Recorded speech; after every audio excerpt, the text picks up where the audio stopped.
الله أكبر.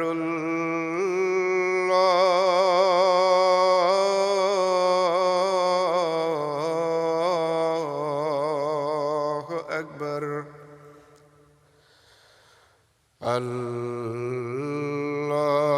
الله أكبر.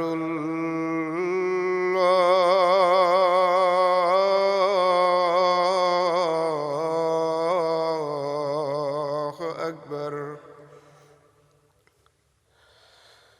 أشهد أن لا إله إلا الله. أشهد أن لا إله إلا الله. أشهد أن محمدًا رسول الله.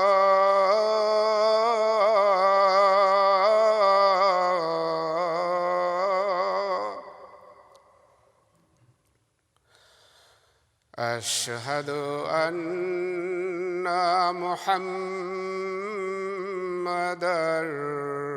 رسول الله.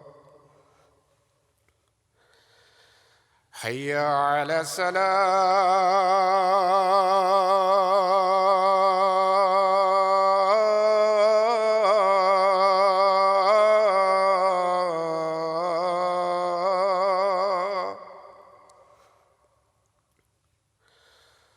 حي على الصلاة.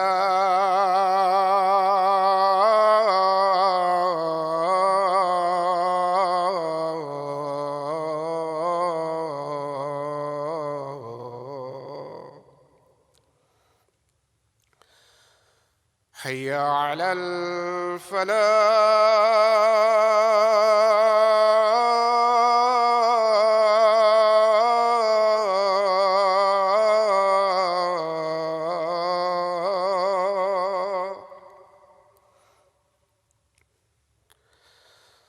حي على الفلاح.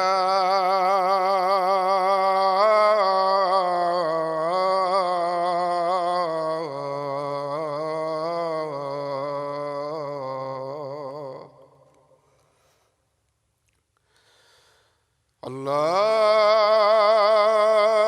أكبر.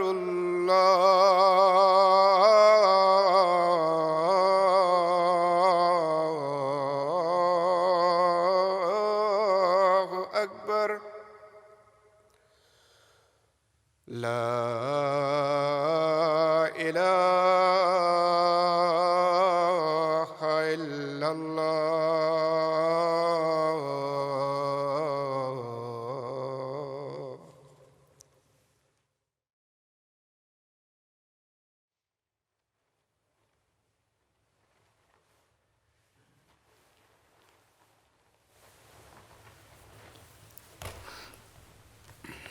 السلام علیکم ورحمۃ اللہ.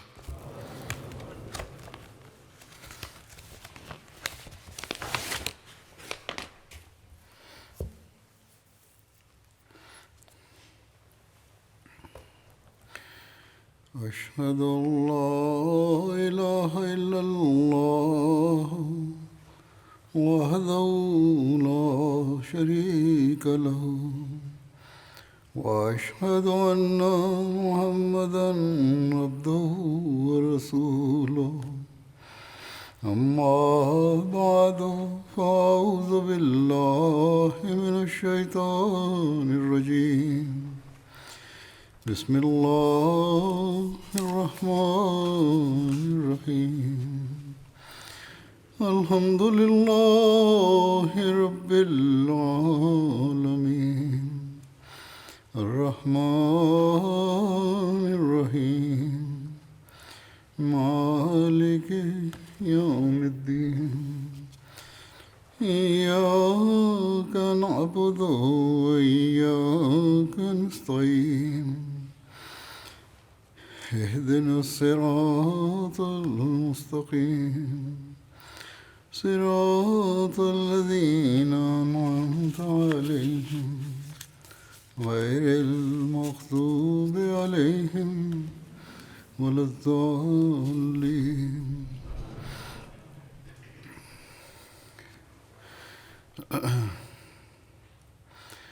حضرت ابوبکر صدیق رضی اللہ عنہ کے زمانے کے کارناموں کا ذکر ہو رہا تھا.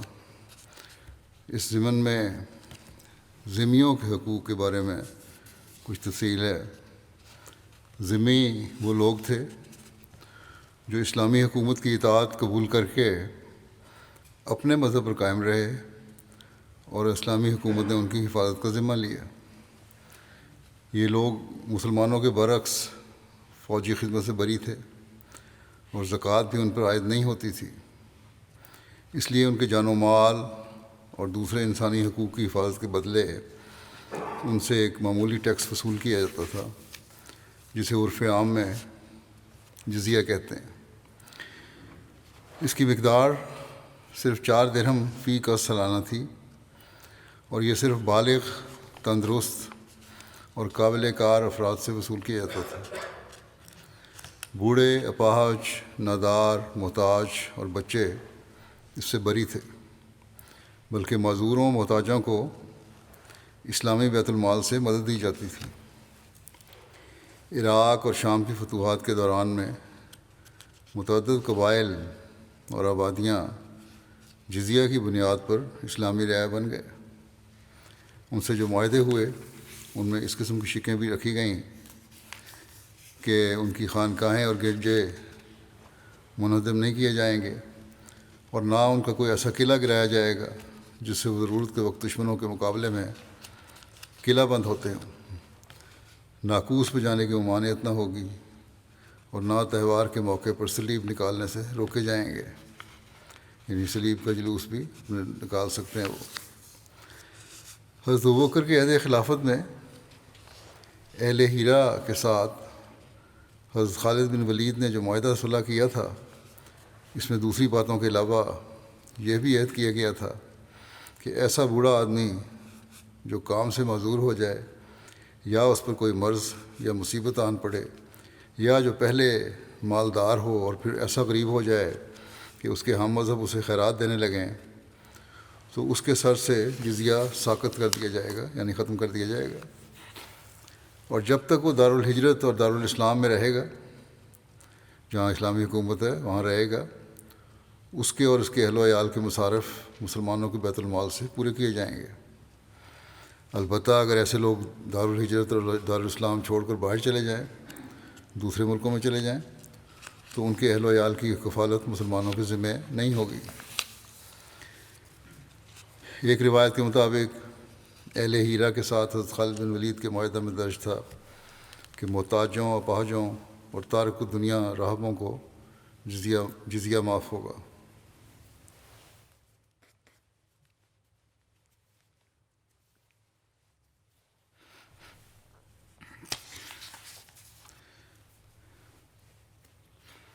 پھر ایک جمع قرآن کا بہت بڑا کام ہے جو حضرت ابوبکر صدیق رضی اللہ عنہ کے زمانے میں ہوا.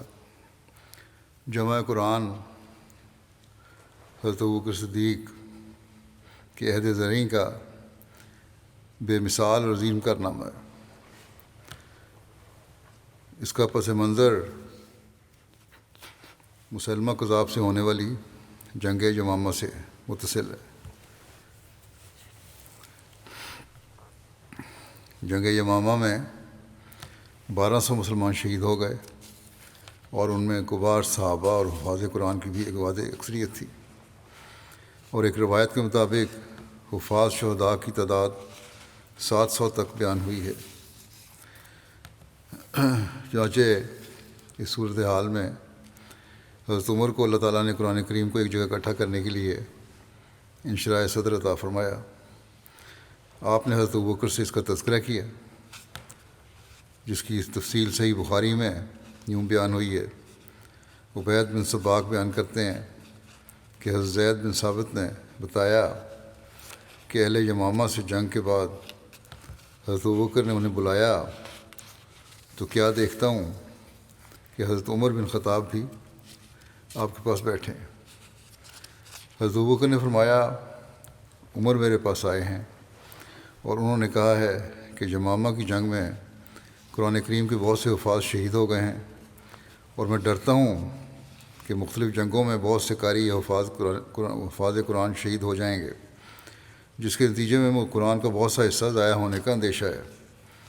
اس لیے حضرت عمر نے کہا کہ میری رائے میں آپ جمع قرآن کا حکم دیں۔ حضرت ابوبکر نے فرمایا حضرت زید کو کہ میں نے عمر سے کہا ہے کہ وہ تو کام کیسے کرے گا جو رسول اللہ صلی اللہ علیہ وسلم نے نہیں کیا۔ تو عمر نے کہا کہ اس کام میں بخدا خیر ہی خیر ہے۔ عمر نے یہ بات مجھ سے اتنی بار کی کہ اللہ تعالیٰ نے اس کام کے لیے مجھے انشراح صدر عطا فرما دی اور میری بھی عمر کی مانند رائے ہو گئی ہے۔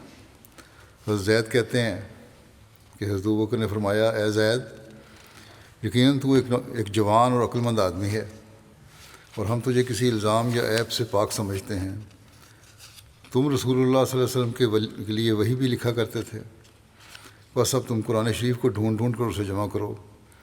حضرت زید کہتے ہیں کہ اللہ کی قسم، اگر وہ کسی پہاڑ کو ایک جگہ سے دوسری جگہ منتقل کرنے کی ذمہ داری میرے سپرد کرتے تو وہ میرے لیے قرآن کریم کی جمع کرنے کے حکم سے زیادہ گراں نہ ہوتی۔ یہ تو بہت بڑا کام تھا جو میرے سپرد کیا۔ میں نے عرض کیا آپ لوگ وہ کام کیسے کریں گے جو رسول اللہ صلی اللہ علیہ وسلم نے نہیں کیا؟ حضرت ابوبکر نے فرمایا بخدا یہ کام سراسر خیر ہے۔ حضرت ابوبکر نے اتنی بار یہ بات دہرائی کہ اللہ تعالیٰ نے مجھے اس کام کے لیے انشراح صدر عطا فرما دیا، جس کے لیے حضرت ابوبکر اور حضرت عمر کو انشراح صدر عطا فرمایا تھا۔ بس میں نے قرآن کریم کی تلاش شروع کر دی اور اسے کھجوروں کی شاخوں اور سفید پتھروں اور لوگوں کے سینوں سے اکٹھا کیا، یہاں تک کہ سورۃ توبہ کا آخری حصہ مجھے حضرت خزیمہ انصاری سے ملا، جو ان کے سوا کسی اور سے نہیں ملا، جو یہ ہے لقد جاءکم رسول من انفسکم عزیز علیہ ما عنتم، یہاں سے لے کر سورۃ توبہ کے آخر تک۔ پھر قرآن کریم کے یہ تحریری صحیفے حضرت ابوبکر کی وفات تک انہی کے پاس رہے، پھر حضرت عمر کی زندگی میں ان کے پاس رہے، اس کے بعد حضرت حفصہ بنت عمر کے پاس رہے۔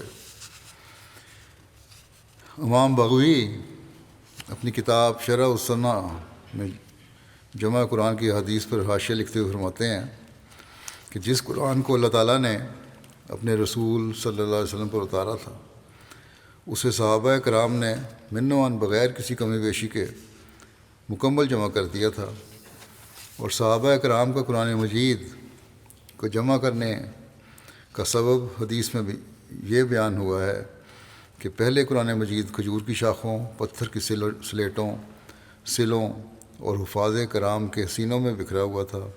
صحابہ کرام کو خدشہ ہوا کہ حفاظ کرام کی شہادت سے قرآن مجید کا کچھ حصہ ضائع نہ ہو جائے، اس لیے وہ حضرت ابوبکر کی خدمت میں حاضر ہوئے اور انہیں قرآن مجید کو ایک جگہ جمع کرنے کا مشورہ دیا۔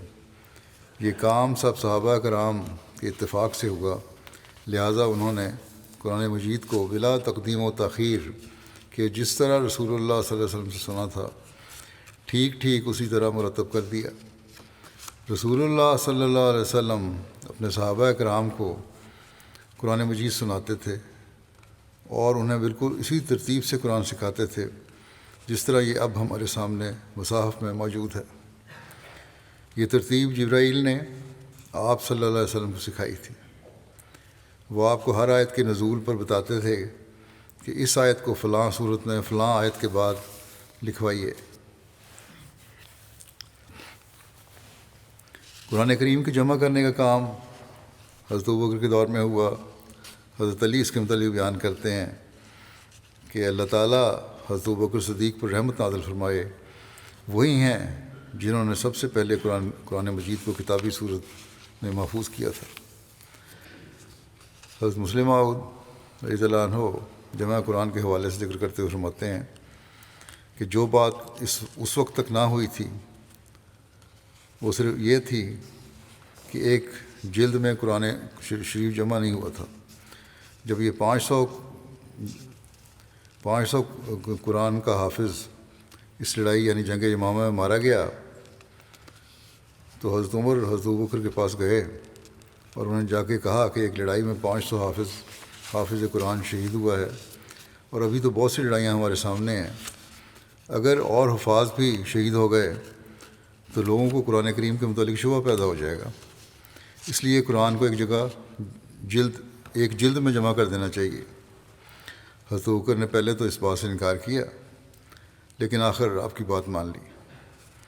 حضرت ابوبکر نے زید بن ثابت کو اس کام کے لیے مقرر کیا جو رسول کریم صلی اللہ علیہ وسلم کی زندگی میں قرآن کریم لکھا کرتے تھے، اور کبار صحابہ ان کی مدد کے لیے مقرر کیے۔ گو ہزاروں صحابہ قرآن شریف کے حافظ تھے، لیکن قرآن شریف کے لکھتے وقت ہزاروں صحابہ کو جمع کرنا تو ناممکن تھا، اس لیے حضرت ابوبکر نے حکم دیا کہ قرآن کریم کو تحریری نسخوں سے نقل کیا جائے، اور ساتھ ہی یہ احتیاط کی جائے کہ کم سے کم دو حافظ قرآن کے اور بھی اس کی تصدیق کرنے والے ہوں۔ چنانچہ متفرق چمڑوں اور ہڈیوں پر جو قرآن شریف لکھا ہوا تھا وہ ایک جگہ پر جمع کر دیا گیا، اور قرآن شریف کے حافظوں نے اس کی تصدیق کی۔ اگر قرآن شریف کے متعلق کوئی شبہ ہو سکتا ہے تو محض رسول اللہ صلی اللہ علیہ وسلم کی وفات اور اس وقت کے درمیانی عرصے کے متعلق ہو سکتا ہے، مگر کیا کوئی عقل مند یہ تسلیم کر سکتا ہے کہ جو کتاب روزانہ پڑھی جاتی تھی اور جو کتاب ہر رمضان میں اونچی آواز سے پڑھ کر دوسرے مسلمانوں کو حفاظ سناتے تھے، اور جس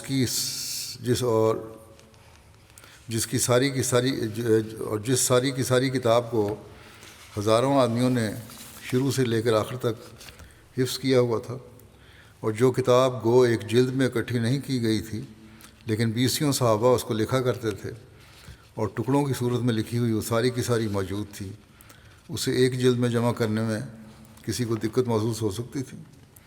اور پھر کیا ایسے شخص کو دقت ہو سکتی تھی جو خود رسول کریم صلی اللہ علیہ وسلم کے زمانے میں قرآن کریم کی کتابت پر مقرر تھا اور اس کا حافظ تھا، اور جب قرآن روزانہ پڑھا جاتا تھا تو کیا یہ ہو سکتا تھا کہ اس جلد میں کوئی غلطی ہو جاتی اور باقی حافظ اس کو پکڑ نہ لیتے؟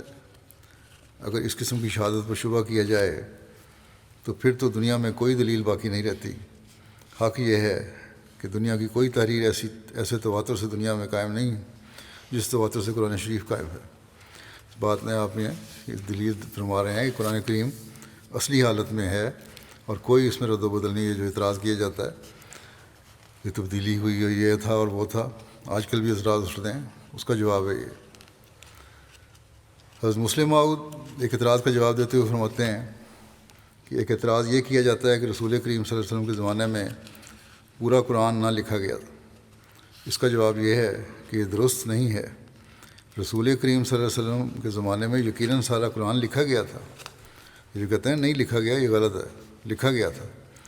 جیسا کہ حضرت عثمان کی روایت ہے کہ جب کوئی حصہ نازل ہوتا تو رسول کریم صلی اللہ علیہ وسلم لکھنے والوں کو بلاتے اور فرماتے اسے فلاں جگہ داخل کرو۔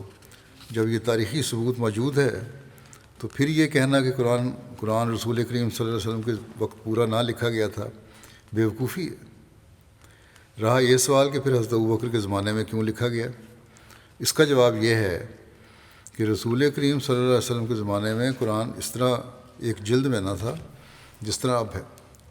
حضرت عمر کو یہ خیال پیدا ہوا کہ لوگ یہ نہ سمجھیں کہ قرآن محفوظ نہیں، اس لیے انہوں نے اس بارے میں حضرت ابوبکر سے جو الفاظ کہے وہ یہ تھے کہ انی ارا ان تامرا جمع القرآن، میں مناسب سمجھتا ہوں کہ آپ قرآن کو ایک کتاب کی شکل میں جمع کرنے کا حکم دیں، یہ نہیں کہا کہ آپ اس کی کتابت کرا لیں۔ پھر حضرت ابوبکر نے زید کو بلا کر کہا کہ قرآن جمع کرو، چنانچہ فرمایا اجماع ہو۔ اسے ایک جگہ جمع کر دو۔ یہ نہیں کہا کہ اسے لکھ لو۔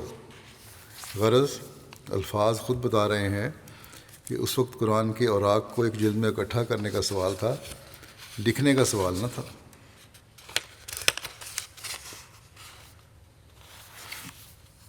حضرت ابوبکر کے عہد خلافت میں قرآن کریم ایک جلد میں جمع کر دیا گیا، اور بعد میں حضرت عثمان کے عہد خلافت میں مزید پیش رفت یہ ہوئی کہ تمام عرب بلکہ تمام مسلم دنیا کو ایک قرأت پر جمع کر دیا گیا۔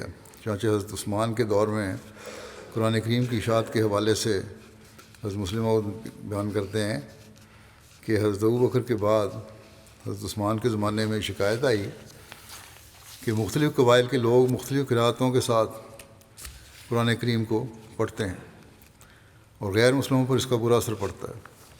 وہ سمجھتے ہیں کہ قرآن کریم کے کئی نسخے ہیں۔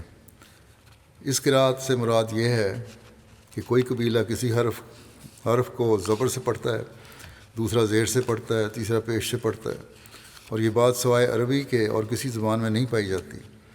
اس لیے عربی نہ جاننے والا آدمی جب یہ سنے گا تو وہ سمجھے گا یہ کچھ کہہ رہا ہے اور وہ کچھ کہہ رہا ہے، حالانکہ کہہ وہ ایک ہی بات رہے ہوں گے۔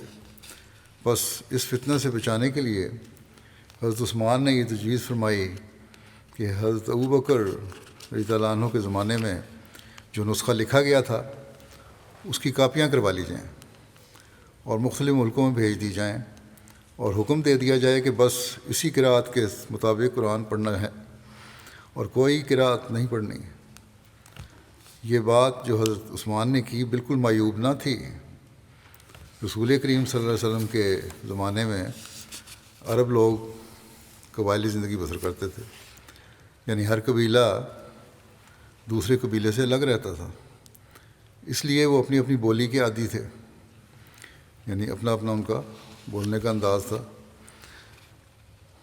لیکن رسول کریم صلی اللہ علیہ وسلم کے ہاتھ پر جمع ہو کر عرب لوگ متمدن ہو گئے، اور ایک عامی زبان کے بجائے عربی زبان ایک علمی زبان بن گئی۔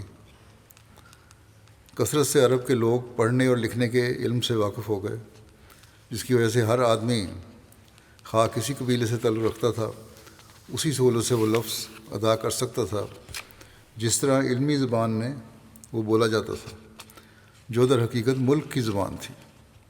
بس کوئی وجہ نہ تھی کہ جب سارے لوگ ایک علمی زبان کے عادی ہو چکے تھے انہیں پھر بھی اجازت دی جاتی کہ وہ اپنے قبائلی تلفظ کے ساتھ ہی قرآن شریف کو پڑھتے چلے جائیں اور غیر قوموں کے لیے ٹھوکر کا موجب بنیں۔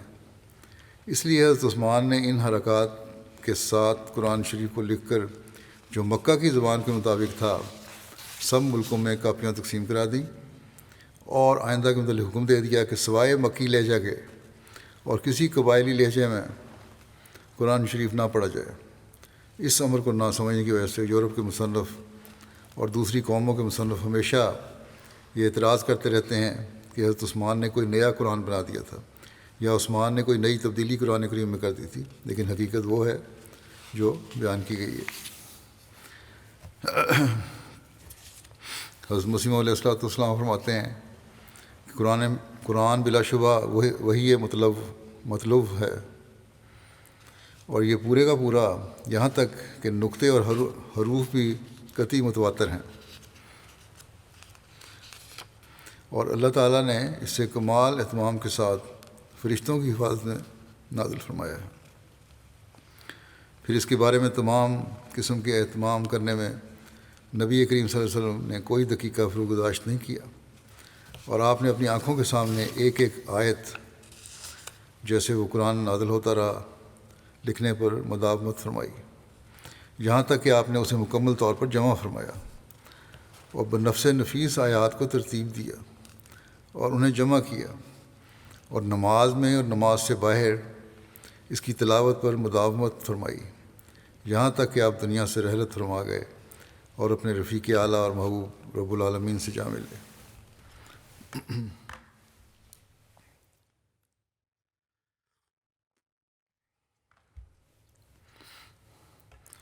پھر اس کے بعد حضرت مسلم فرماتے ہیں کہ پھر اس کے بعد خلیفہ اول حضرت ابوبکر صدیق رضی اللہ عنہ نے اس کی تمام صورتوں کو نبی کریم صلی اللہ علیہ وسلم سے سنی ہوئی ترتیب کے مطابق جمع کرنے کا اہتمام فرمایا۔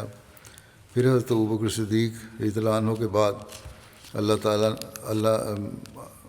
تعالیٰ نے خلیفہ ثالث حضرت عثمان رضی اللہ تعالیٰ عنہ کو توفیق عطا فرمائی، تو آپ نے لغت قریش کے مطابق قرآن کو ایک قرات میں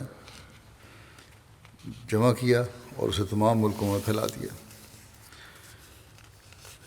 یہ سوال ہے کہ صحیفہ صدیقی کب تک محفوظ رہا، جو آپ نے حضرت ابوبکر صدیق نے لکھوایا تھا، کب تک محفوظ رہا؟ اس بارے میں لکھا ہے کہ حضرت ابوبکر صدیق نے حضرت زید بن ثابت کے ذریعے جس قرآن کریم کو ایک جلد میں مرتب کروایا اس کو صحیفہ صدیقی بھی کہا جاتا ہے۔ یہ حضرت ابوبکر صدیق کے پاس آپ کی وفات تک رہا۔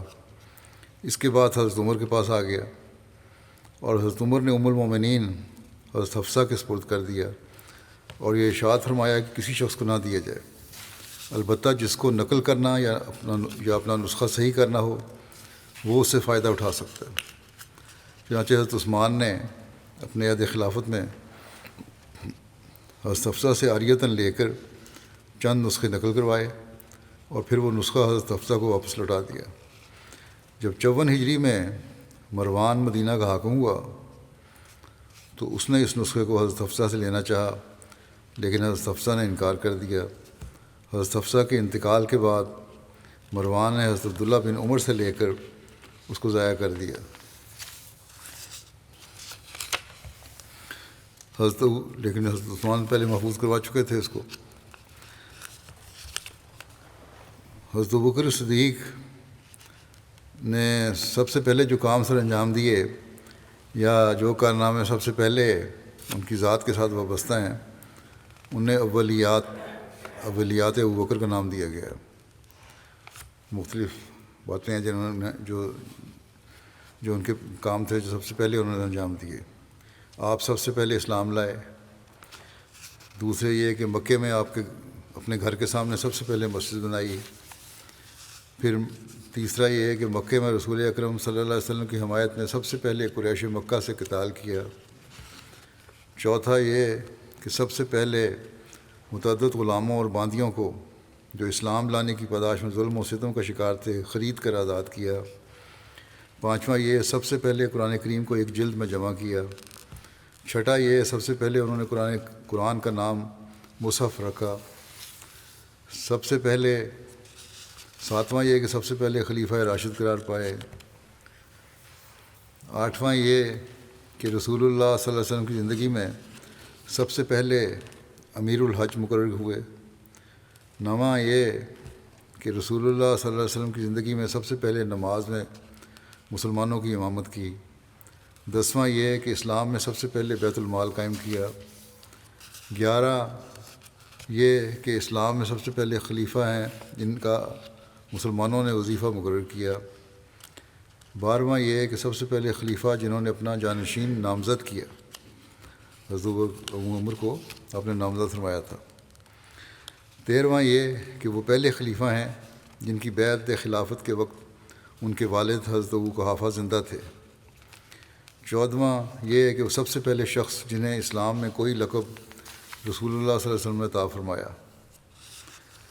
15واں یہ کہ سب سے پہلے شخص جن کی 4 پشتوں کو شرف صحابیت حاصل ہے، ان کے والد صحابی حضرت ابو قحافہ، حضرت ابوبکر خود صحابی، ان کے بیٹے حضرت عبد الرحمن بن ابوبکر اور ان کے پوتے حضرت محمد بن عبد الرحمن بن ابوبکر، یہ سب صحابہ تھے۔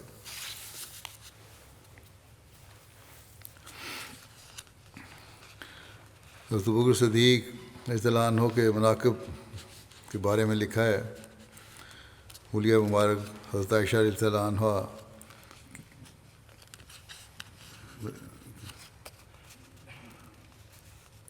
ان کے بارے میں مروی ہے، حضرت عائشہ سے مروی ہے، ان کے بارے میں مروی ہے، یعنی ان کے حوالے سے بات کی گئی ہے کہ انہوں نے ایک عربی شخص کو دیکھا جو پیدل چل رہا تھا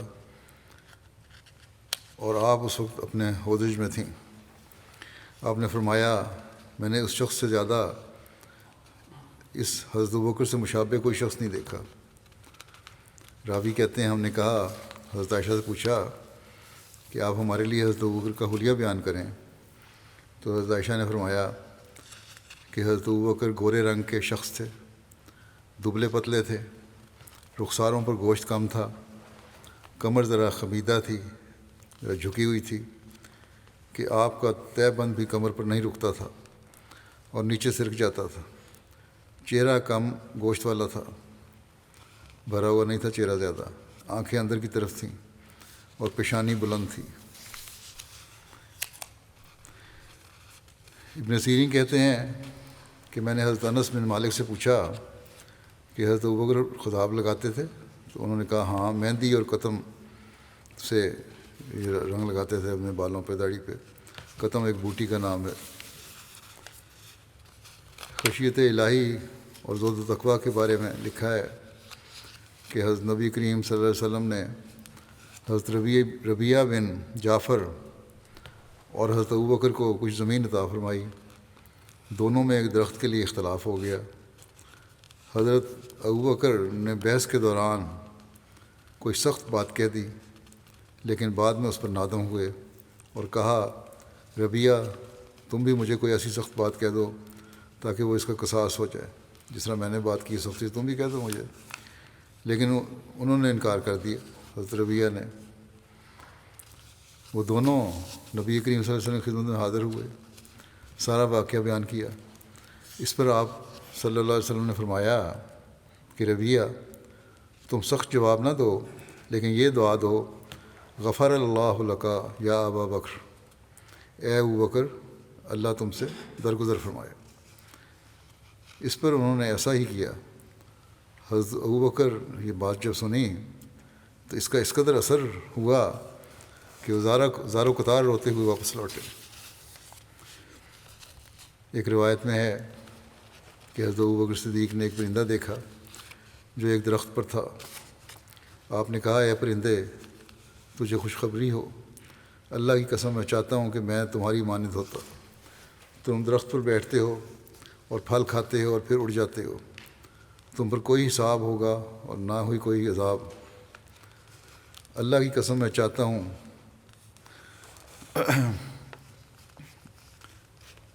کہ میرے راستے کے ایک جانب ایک درخت ہوتا اور اونٹ میرے پاس سے گزرتا اور مجھے پکڑتا اور اپنے منہ میں ڈال لیتا اور مجھے چبا ڈالتا، پھر وہ مجھے جلدی سے نگل لیتا، پھر اونٹ مجھے مینگنے کی صورت میں باہر نکالتا اور میں انسان نہ ہوتا۔ حضرت مسلم موعود رضی اللہ عنہ سورۃ النبا کی آیت نمبر 41 وَيَقُولُ الْكَافِرُ یا لیتنی کنتُ تُرابا، اور کافر کہے گا اے کاش میں خاک ہو چکا ہوتا، کی تفسیر کرتے ہوئے بیان فرماتے ہیں کہ بعض مسلمان فرقے صحابہ کے بغض میں اس قدر بڑھ گئے ہیں کہ وہ کہتے ہیں کہ حضرت ابوبکر موت کے وقت یہی فکرہ کہتے تھے، بس ان کا کفر ثابت ہے۔ یعنی وہ پڑھا کرتے تھے وہ یقول الکافر یا لیتنی کنتُ ترابا، کیونکہ حضرت ابوبکر پڑھتے تھے، کافر کہے گا کہ کیونکہ یہاں لفظ ہے نا، تو اس لیے وہ کافر ہوئے، نعوذ باللہ۔ حضرت مسلم فرماتے ہیں حالانکہ اگر یہ روایت ثابت ہو، اگر یہ سچی بات ہے اور یہ آیت حضرت ابوبکر کے متعلق ہو، تو ابوبکر کے ایمان کے لحاظ سے اس کے یہ معنی ہوں گے کہ کفار کی باتوں کا منکر، یعنی ابوبکر یہ کہے گا کہ کاش میرے ساتھ خدا تعالیٰ کا معاملہ ایسا ہی ہوتا کہ نہ وہ میرے نیک اعمال کا بدلہ دیتا اور نہ میری غلطیوں کی سزا دیتا۔ اور یہ فکرہ ایک مومن کامل کا فکرہ ہے۔ حدیثوں میں تو خود رسول کریم صلی اللہ علیہ وسلم متعلق بھی آتا ہے کہ آپ یہ فرمایا کرتے تھے کہ میں اپنے اعمال کی وجہ سے بخشا نہیں جاؤں گا، بلکہ اللہ تعالیٰ کے فضل سے بخشا جاؤں گا۔ کافر کا لفظ اس جگہ طنزاً استعمال ہوا ہے، اور مراد یہ ہے کہ یہ لوگ اسے کافر کہتے ہیں جو جنگ میں رسول کریم صلی اللہ علیہ وسلم کے سب سے زیادہ قریب ہوتا تھا اور جس نے اپنا سارا مال رسول اللہ صلی اللہ علیہ وسلم پہ قربان کر دیا تھا، اور 11 سال کی بیٹی آپ سے بیاہ دی تھی جبکہ آپ کی عمر 55 سال کی تھی، اور ہجرت میں آپ کے ساتھ تھا جبکہ سارے مکے کے مقابلے میں آپ صرف ابوبکر کو ساتھ لے کر کھڑے ہو گئے تھے۔ قرآن کریم طنزاً کہتا ہے کہ یہ قربانیاں دینے والا شخص تو کافر ہے، مگر وہ لوگ، اگر یہ سمجھا جائے گا وہ کے متعلق بھی یہ آیت ہے، تو یہ تنزن لفظ استعمال ہوا ہے. یہ قربانیاں دینے والا شخص تو کافر ہے، مگر وہ لوگ جنہوں نے اس کے اعمال کے مقابلے میں کوئی نسبت بھی عمل کی نہیں دکھائی، وہ مومن بنتے پھرتے ہیں. حضرت ابوبکر کی وفات کے وقت جب قریب آیا تو انہوں نے حضرت عائشہ سے فرمایا، اے میری بیٹی، تو جانتی ہے کہ لوگوں میں سب سے زیادہ محبوب اور عزیز تم ہو مجھے، اور میں نے اپنی فلاں جگہ کی زمین تمہیں ہبہ کی تھی. اگر تم نے اس پر قبضہ کیا ہوتا اور اس کے نفع سے استفادہ کیا ہوتا تو وہ یقیناً تمہاری ملکیت میں تھی، لیکن اب وہ میرے تمام وارثوں کی ملکیت ہے. میں پسند کرتا ہوں کہ تم وہ واپس لوٹا دو، وہ ہبہ واپس لوٹا دو، کیونکہ اس پر قبضہ تم نے نہیں کیا، اور میری زندگی میں وہ زمین میرے استعمال میں ہی رہی، تاکہ وہ میری ساری اولاد میں اللہ کی کتاب کے مطابق تقسیم ہو جائے، اور میں اپنے رب سے اس حالت میں ملوں کہ میں نے اپنی اولاد میں سے کسی کو دوسرے پر فضیلت نہیں دی ہوگی. اس پر حضرت عائشہ نے عرض کیا، آپ کے حکم کی حرف بحرف تعمیل کی جائے گی. ذیل کا جو واقعہ بیان کرنے لگا ہوں میں، یہ پہلے بھی ذکر ہو چکا ہے، لیکن آپ کے مناقب کے ضمن میں بھی یہاں ذکر کرتا ہوں دوبارہ. جب خلافت کی رضا آپ کو اللہ تعالیٰ نے پہنائی تو اس وقت کا ذکر ہے کہ اگلے دن حضرت ابوبکر جو کپڑے کی تجارت کرتے تھے، خلیفہ منتخب ہونے کے بعد حسب معمول کندھے پر کپڑوں کے تھان رکھ کر بازار کی طرف روانہ ہوئے. راستے میں حضرت عمر اور حضرت ابو عبیدہ سے ملاقات ہوئی.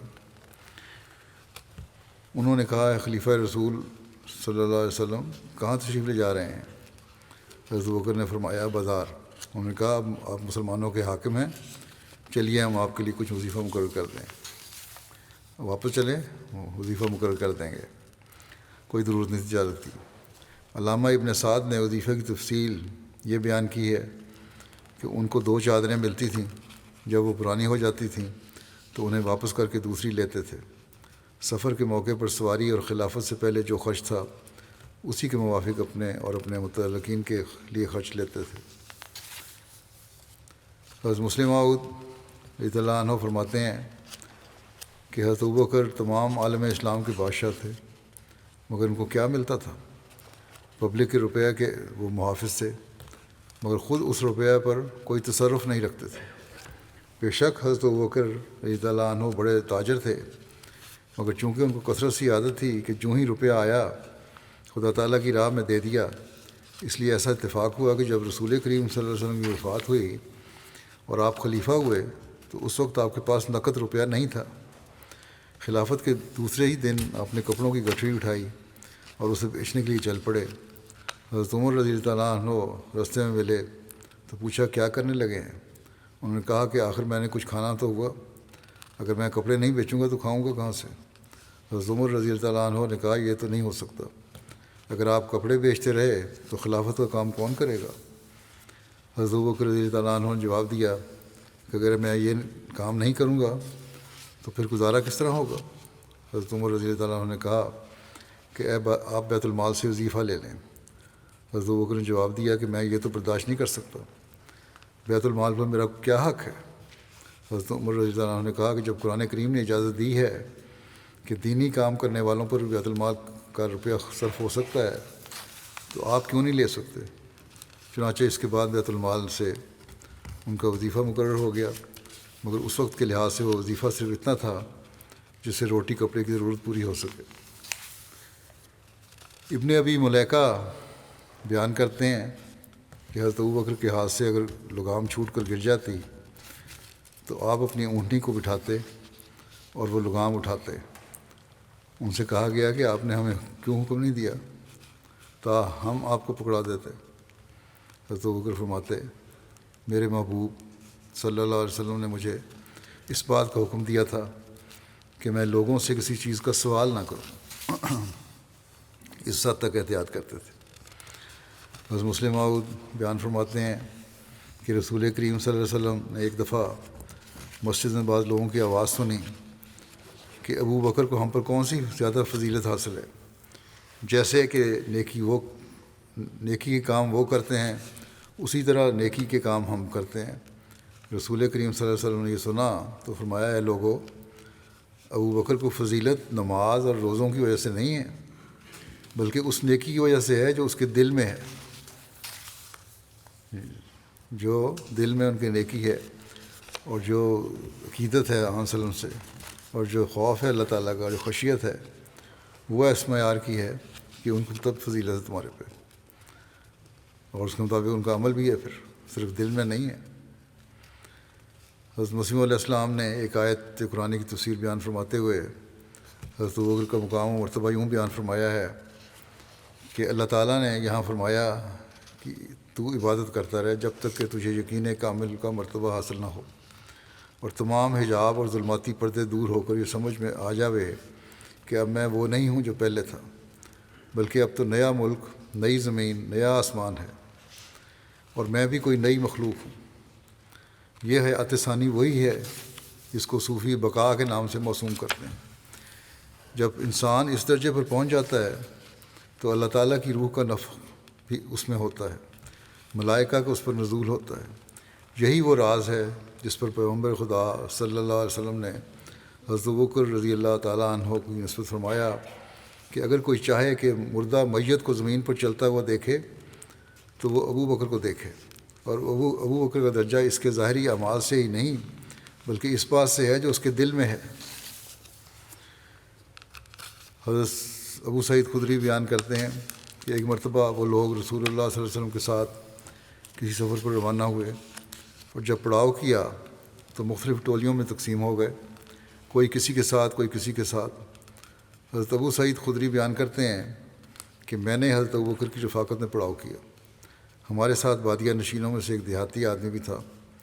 ہم بادیہ نشینوں کے جس گھر میں ٹھہرے ان کی ایک عورت امید سے تھی۔ اس بدوی نے اس عورت سے کہا کہ کیا تمہاری خواہش ہے کہ تمہارے ہاں بیٹا پیدا ہو؟ اگر تو مجھے ایک بکری دے دے تو تمہارے ہاں بیٹا پیدا ہوگا۔ اس عورت نے اس کو بکری دے دی۔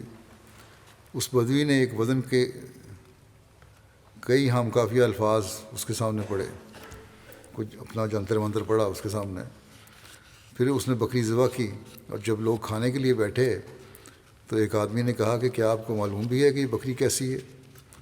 پھر اس نے اس کو سارا قصہ سنایا، کس طرح اس عورت سے اس نے یہ کہہ کے بکری لی تھی کہ تمہارے یہاں بیٹا پیدا ہوگا، میں اس پہ دعا پڑھوں گا۔ تو راوی کہتے ہیں کہ میں نے حضرت ابوبکر کو دیکھا، آپ بھی وہاں تھے کھانا کھانے والوں میں شامل، آپ سخت بیزاری کا اظہار کرتے ہوئے اپنے حلق میں انگلیاں ڈال کر اس کو نکال رہے تھے، یعنی کہہ کر کے نکال رہے کھانا، ایسا کھانا جو شرک ہے، جس پہ کا ذریعہ بنا ہو، وہ میں نہیں کھا سکتا۔ حضرت عائشہ رضی اللہ عنہ بیان فرمایا کہ حضرت ابوبکر کا ایک غلام تھا، وہ انہیں کمائی لا کر دیتا تھا، اور حضرت ابوبکر اس کی کمائی سے کھایا کرتے تھے۔ ایک دن وہ کوئی چیز لایا، حضرت ابوبکر نے اس سے کھایا۔ غلام نے ان سے کہا کہ کیا آپ جانتے ہیں کہ یہ کیا ہے؟ حضرت ابوبکر نے پوچھا یہ کیا ہے؟ اس نے کہا میں نے زمانہ جاہلیت میں ایک شخص کے لیے کہانت کی تھی، اور میں کہانت کا علم اچھی طرح نہیں جانتا تھا سوائے اس کے کہ میں نے اس کو دھوکہ دیا۔ وہ مجھ کو ملا تو اس نے مجھے اس کے بدلے کچھ دیا، سو یہ وہ ہے جس سے آپ نے کھایا ہے۔ تحفہ لے آیا تھا یا پکا کے چیز لے آیا کرتا تھا کبھی کبھی، تو حضرت ابوبکر نے اپنا ہاتھ گلے میں داخل کیا اور جو کچھ پیٹ میں تھا سب کہہ کر دیا۔ میں کہا ایسا حرام کھانا میں نہیں کھا سکتا۔ حضرت عبداللہ بن عمر سے روایت ہے کہ رسول اللہ صلی اللہ علیہ وسلم نے فرمایا جو غرور سے اپنا کپڑا گھسیٹ کر چلا تو اللہ روز قیامت اس کی طرف نظر اٹھا کر نہیں دیکھے گا۔ حضرت ابوبکر نے کہا میرے کپڑے کی ایک طرف ڈھیلی رہتی ہے سوائے اس سے کہ میں اس کا خاص خیال رکھوں۔ رسول اللہ صلی اللہ علیہ وسلم نے فرمایا تم تو غرور سے ایسا نہیں کرتے۔ حضرت مسیح علیہ السلام فرماتے ہیں ایک مرتبہ حضرت صلی اللہ علیہ وسلم نے فرمایا کہ جن کا تہہ بند نیچے کو ڈھلکتا ہے وہ دوزخ میں جائیں گے۔ حضرت ابوبکر رضی اللہ عنہ یہ سن کر رو پڑے کیونکہ ان کا تہہ بند بھی ویسا تھا۔ آپ صلی اللہ علیہ وسلم نے فرمایا کہ تو ان میں سے نہیں ہے، غرض نیت کو بہت بڑا دخل ہے اور حفظ مراتب ضروری شے ہے۔ پھر رسول اللہ صلی اللہ علیہ وسلم کی کامل اطاعت اور فرمانبرداری اور عشق رسول اور رسول اللہ صلی اللہ علیہ وسلم کے لیے غیرت کا ذکر ہے۔ ایک دن حضرت عائشہ گھر میں حضرت صلی اللہ علیہ وسلم سے کچھ تیز تیز بول رہی تھیں کہ اوپر سے ان کے ابا یعنی حضرت ابوبکر تشریف لائے۔ یہ حالت دیکھ کر ان سے رہا نہ گیا اور اپنی بیٹی کو مارنے کے لیے آگے بڑھے کہ تم خدا کے رسول کے آگے اس طرح بولتی ہو۔ حضرت صلی اللہ علیہ وسلم نے یہ دیکھتے ہی باپ بیٹی کے درمیان حائل ہو گئے اور حضرت ابوبکر کی متوقع سزا سے حضرت عائشہ کو بچا لیا۔ جب حضرت ابوبکر چلے گئے تو رسول کریم صلی اللہ علیہ وسلم نے حضرت عائشہ سے ذرائع مذاق فرمایا، دیکھا آج ہم نے تمہیں تمہارے ابا سے کیسے بچایا۔ کچھ دنوں کے بعد حضرت ابوبکر دوبارہ تشریف لائے تو حضرت صلی اللہ علیہ وسلم کے ساتھ حضرت عائشہ ہنسی خوشی باتیں کر رہی تھیں۔ حضرت ابوبکر کہنے لگے کہ دیکھو تم نے اپنی لڑائی میں تو مجھے شریک کیا تھا، اب خوشی میں بھی شریک کر لو۔ اس پر رسول اللہ صلی اللہ علیہ وسلم نے فرمایا ہم نے شریک کیا۔ حضرت عقبہ بن حارث بیان کرتے ہیں کہ میں نے حضرت ابوبکر کو دیکھا، انہوں نے حضرت حسن کو اٹھایا اور وہ یہ کہہ رہے تھے کہ میرا باپ تجھ پر قربان، یہ تو نبی کی شکل و شبات ہے، علی کی شکل و شبات نہیں ہیں۔ اور حضرت علی یہ سن کے ہنس رہے تھے۔ حضرت عبداللہ بن عمر رضی اللہ عنہما بیان کرتے ہیں کہ جب حضرت عمر بن خطاب کی بیٹی حضرت حفصہ حضرت خنیس بن حذافہ سہمی کے فوت ہونے پر بیوہ ہو گئیں اور وہ رسول اللہ صلی اللہ علیہ وسلم کے صحابہ میں سے تھے، جنگ بدر میں شریک ہوئے تھے، مدینہ میں انہوں نے وفات پائی تھی، تو حضرت عمر بن خطاب کہتے تھے میں عثمان بن عفان سے ملا، ان کے پاس حفصہ کا ذکر کیا اور کہا اگر آپ چاہیں تو حفصہ کا نکاح آپ سے کر دوں۔ انہوں نے کہا میں اس معاملے پہ غور کروں گا۔ چنانچہ میں کئی روز تک ٹھہرا رہا۔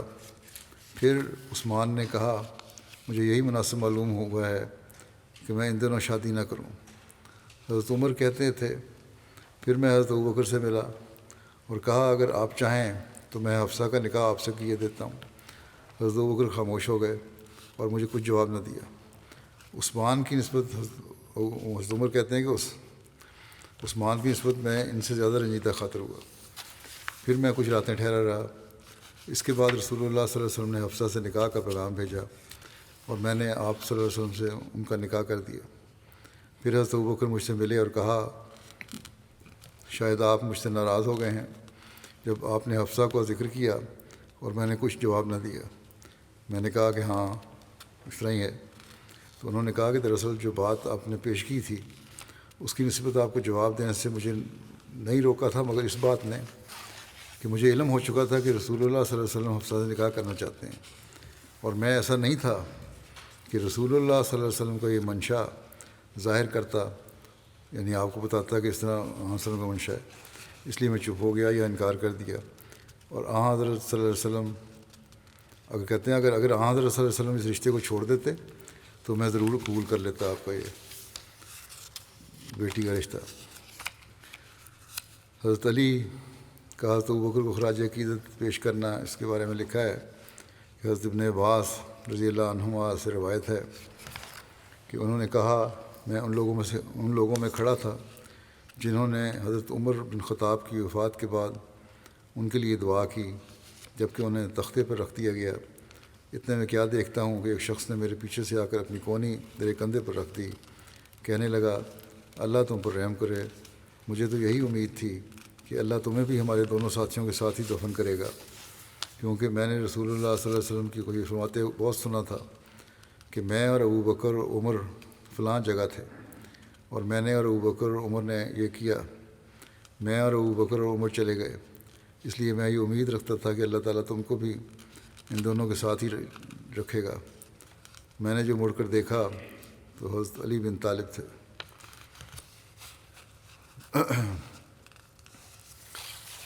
باقی انشاءاللہ آئندہ بیان ہوگا۔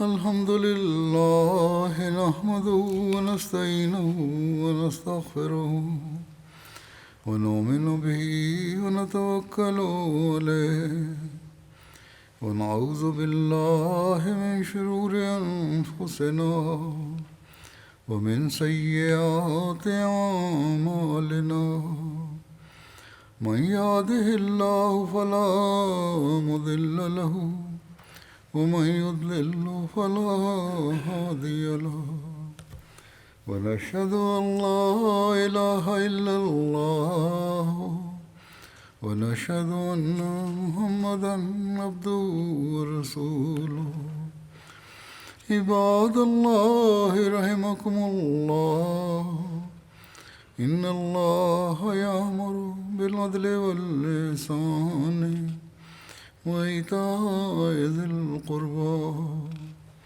وينهى عن الفحشاء والمنكر والبغي يعظكم لعلكم تذكرون اذكروا الله يذكركم وادعوه يستجب لكم ولذكر الله أكبر